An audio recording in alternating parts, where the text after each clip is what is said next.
पश्चिम बंगाल के संदेशखाली में हुई घटना के विरोध में आज सहारनपुर में अखिल भारतीय विद्यार्थी परिषद के द्वारा विशाल विरोध प्रदर्शन किया गया व 5 सूत्रीय मांगों को लेकर महामहिम राष्ट्रपति को संबोधित एक ज्ञापन जिलाधिकारी को सौंपा। अखिल भारतीय विद्यार्थी परिषद ने दोषियों के खिलाफ कड़ी से कड़ी कार्रवाई किए जाने की मांग की, जिससे संदेशखाली की महिलाओं को न्याय मिल सके। ज्ञापन देने वालों में अखिल भारतीय विद्यार्थी परिषद के महानगर मंत्री ऋषभ त्यागी, संगठन मंत्री दिवाकर, महानगर सह मंत्री आशु, महानगर सह मंत्री अनस समेत कई पदाधिकारी व कार्यकर्ता मौजूद रहे। वेस्ट बंगाल में महिलाओं के खिलाफ ममता सरकार के द्वारा उत्पीड़न किया गया, उसके खिलाफ आज हमारा विरोध प्रदर्शन था, जो कि जेवी जैन से लेकर कलेक्ट्रेट डीएम ऑफिस तक जाने वाला था। बीच में ही रास्ते के अंदर प्रशासन द्वारा हमारे कार्यकर्ताओं पे मारपीट की गई और उनसे पुतला फाड़ने का काम जिला प्रशासन द्वारा किया गया। और इसमें विद्यार्थी परिषद सहारनपुर महानगर द्वारा डीएम साहब से और राष्ट्रपति महोदय से भी ये आग्रह करता है कि प्रशासन के खिलाफ सख्त से सख्त कार्रवाई की जाए, अतः विद्यार्थी परिषद उग्र आंदोलन करने पर बाधित होगा। कि मजिस्ट्रेट साहब से हमारी ये वार्ता हुई है कि भैया जो आपको ज्ञापन मुझे आप डीएम ऑफिस में देना चाह रहे थे, वो ज्ञापन आप मुझे यहीं दे दो। तो भाई साहब विद्यार्थी परिषद ये मांग करता है कि भाई साहब डीएम ऑफिस में ही आपको ज्ञापन मिलेगा। हम शांतिपूर्ण तरीके से लेके अपने कार्यकर्ताओं को डीएम ऑफिस की तरफ कूच कर रहे थे। जब स्थिति बिगड़ती दिखी तो हमने अपने कार्यकर्ताओं को पुलिस लाइन के गेट के ठीक सामने रोकने का काम करा।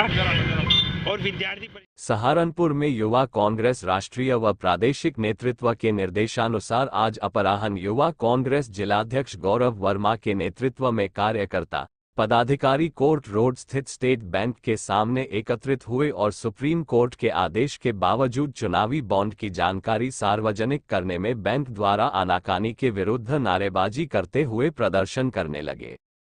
युवा कांग्रेस जिला अध्यक्ष गौरव वर्मा ने कहा कि माननीय सुप्रीम कोर्ट के आदेश के बावजूद एसबीआई द्वारा चुनावी बॉन्ड की जानकारी को सार्वजनिक न करना देश के सर्वोच्च न्यायालय व लोकतंत्र का सरासर अपमान है। बैंक प्रबंधन द्वारा सरकार के इशारे पर उठाया गया ये कदम भाजपा की लोकतंत्र कमजोर करने की साजिश का एक अभिन्न हिस्सा है। सुप्रीम कोर्ट के आदेश की जब चुनावी बॉन्ड के लिए जो आदेश हुआ था कि 6 मार्च तक आप चुनावी बॉन्ड जो इलेक्टोरल बॉन्ड बीजेपी सरकार लेकर आई थी उसका डाटा आप सार्वजनिक करें और चुनाव आयोग को उसकी सूची सौंपें। वो इलेक्शन से लोकसभा इलेक्शन से पहले की देनी थी, जिसमें कल स्टेट बैंक ऑफ इंडिया के चेयरमैन ने सुप्रीम कोर्ट में अपनी एक अपील भेजी है कि हम ये जो डाटा है वो जून में भेजेंगे।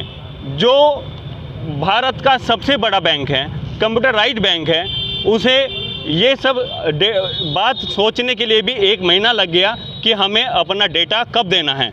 हमें अपनी सूची जो इलेक्टोरल बॉन्ड की सूची है, चुनावी चंदे की जो सूची है, वो हमें कब देना है वो उसे 1 महीना सोचने में लग गया। और अब चूँकि इलेक्शन सर पे हैं, उन्होंने स्टेट बैंक के बीजेपी के और आरएसएस के लोगों के साथ में मिलकर इस जो घोटाले की जिसकी बात हम कर रहे हैं उसमें उसका सहयोग दिया है और अपील की है सुप्रीम कोर्ट को कि हम इसको जून में सूची को हम जारी करेंगे, उसे सार्वजनिक करेंगे।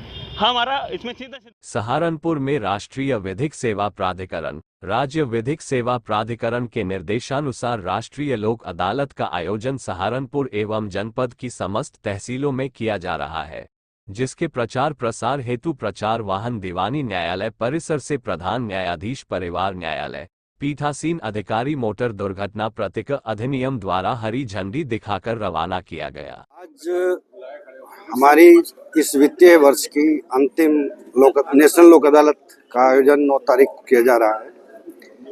उसमें सभी प्रकार के मुकदमे जो समझौते के द्वारा निस्तारित किए जा सकते हैं उनका निस्तारण किया जाना है।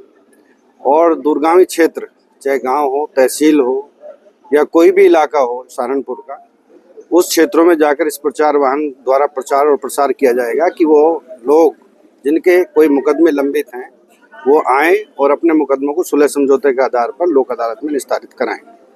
राष्ट्रीय लोक अदालत में किस तरह का लाभ मिल पा रहा है? राष्ट्रीय लोक अदालत में जो हम लोग उन मुकदमों को टेकअप करते हैं जिनको रेगुलर कोर्स में जिन्हें टेकअप करने का टाइम नहीं होता। जो छोटे छोटे मुकदमे हैं या मेरे न्यायालय में जो वैवाहिक वाद है, हम लोग वैवाहिक वादों का कोशिश ये करते हैं कि उनको समझौते के माध्यम से निपटारा करा दें, ताकि कोई भी वैवाहिक वाद जब शुरू होता है तो उसमें दोनों पक्षकारों के परिवार भी सम्मिलित हो जाते हैं और उनके बच्चों पर बहुत बुरा प्रभाव पड़ता है। तो इसलिए कोशिश ये रहती है कि वैवाहिक वादों को भी और जो छोटे छोटे समन्वय मुकदमे हैं उन मुकदमों को लोक अदालत के माध्यम से निस्तारित कराया जाए।